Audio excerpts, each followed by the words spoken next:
guys. I want to do this video because it has been 7 months since my Invisalign treatment was over.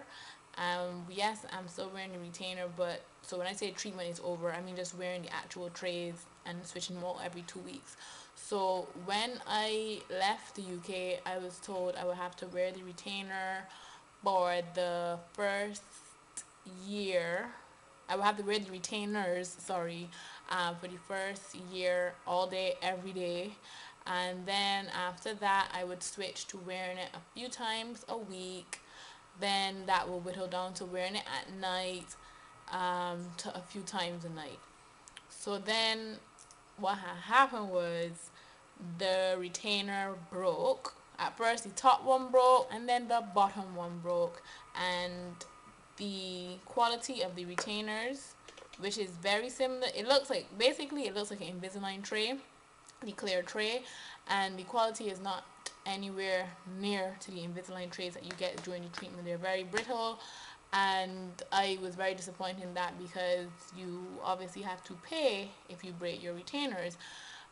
In the UK, she quoted me it would be £50 per arch if I wanted to replace them.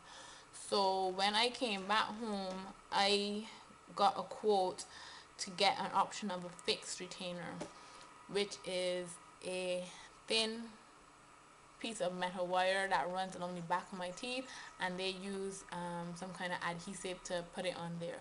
So that's what I'm using on the bottom. My top now, I didn't bother to get it up there because my top teeth were never really the problem. The this tooth right here, it used to be slightly twisted, never used to bother me.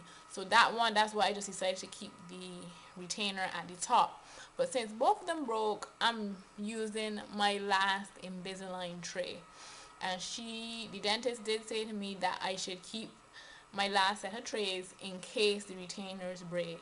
And then she also said in case the retainers break, you can purchase them for £50 per arch. So I feel like they know that these things break very easily.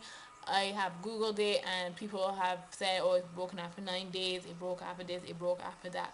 Because let me tell you, when you have Invisalign and you reach in there and you're trying to get this thing out and you're tugging on it, they do not budge. That was ghetto, sorry. They do not budge. But with the retainer now, I actually tuck it up in the morning to place it in my mouth, and it snaps in half. So I'm not about that. So when I spoke to the dentist here, he said, I only really need to leave the retainer on for about 6 months, and then after that I can switch to nightly.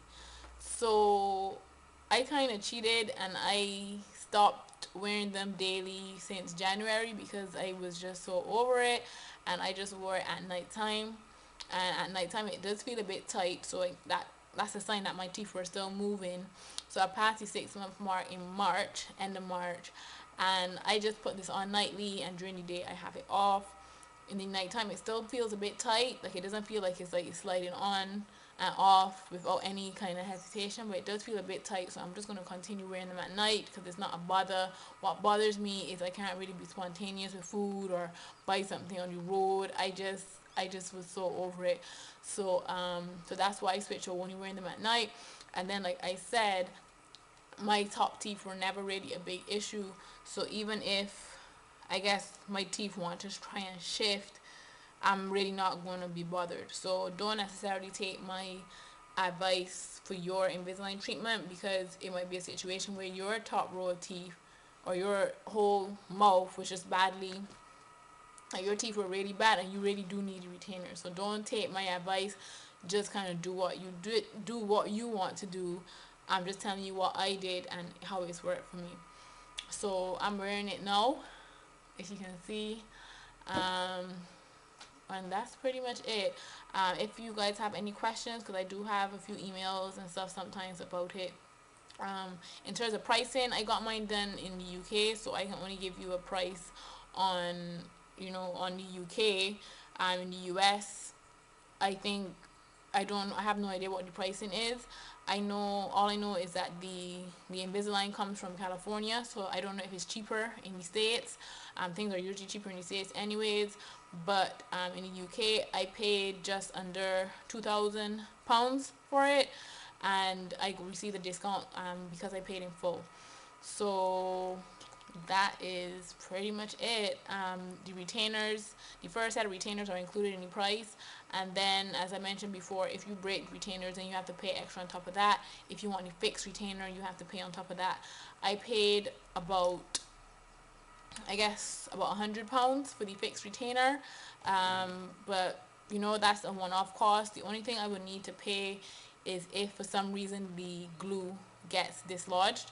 He said it doesn't happen too often, but in case it does, just come in there, and I would pay him 50 Barbados dollars to apply a new dollop of glue, and 50 Barbados is like 25 US, or about, I guess, about £17, 17, £18, something like that. So I hope that video helps. I am quite happy with the results. That my teeth are straight, and they still remain to be straight. So I just have to, keep wearing them every night so they don't move. Because I remember when he told me I have to wear a retainer for 5 years, I was like, what do you mean? But your teeth, even though you force them to be straight, if you stop wearing your retainers, they are going to try and move back into the position that they were in before. So yeah, that's it. I know I've said it before, but that's it for Invisalign update. Any questions, please feel free to email me, comment, and that is pretty much it. I'll talk to you guys later. Bye. Yeah. Thank you. Far too kind.